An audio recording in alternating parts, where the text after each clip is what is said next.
Hello mga ka-backyard. So ito, may mga nagtatanong sa akin kung ano daw ba ang pwede nilang gawin doon sa mga alaga nilang matamlay talaga kumain. Ano? Mahinang kumain tapos talagang yung katawan niya talagang payat mga ka-backyard.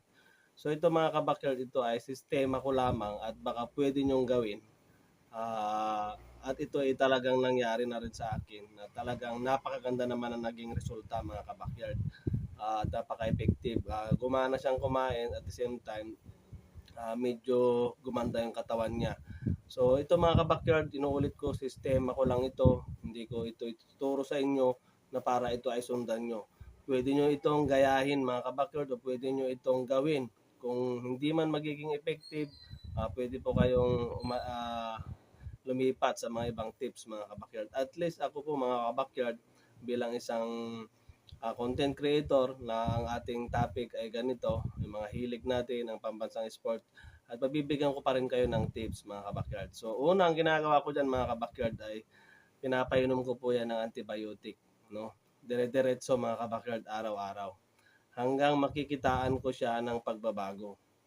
So kung aabutin man yan ng ilang araw, tinitigil ko yan sa pangatlong araw.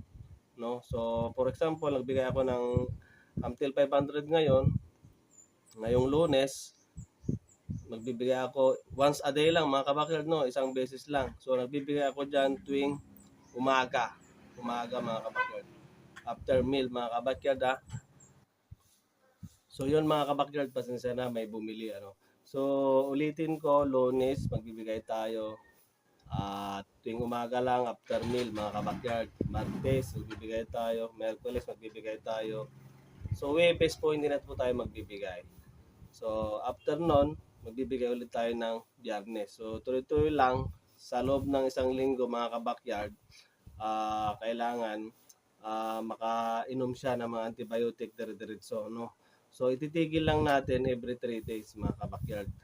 So ngayon, kapag na alam ko pag dating ng isang linggo, 7 days na nagbigay tayo, sa 7 days, sa 7 days mga kabakyard is 6 lang na beses tayo magbigay, no? Sa 7 days. So mayroon tayo isang palya.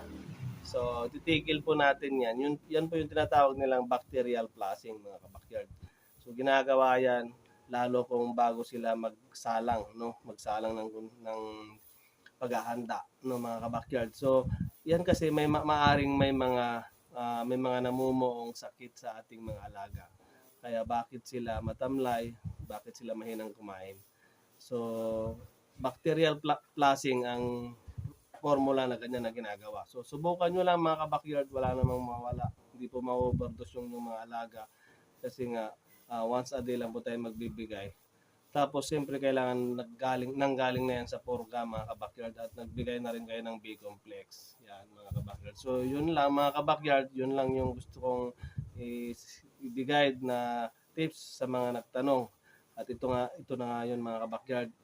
At shoutout sa lahat ng mga bago at sa mga luma. Hindi pa ako makapag-shoutout ngayon kasi hindi ako nakagawa ng listahan. So yun lang mga ka-backyard, subscribe na lang kayo sa ating channel kung kayo ay bago. Kung gusto niyo yung mga ganitong uri ng video. I love it.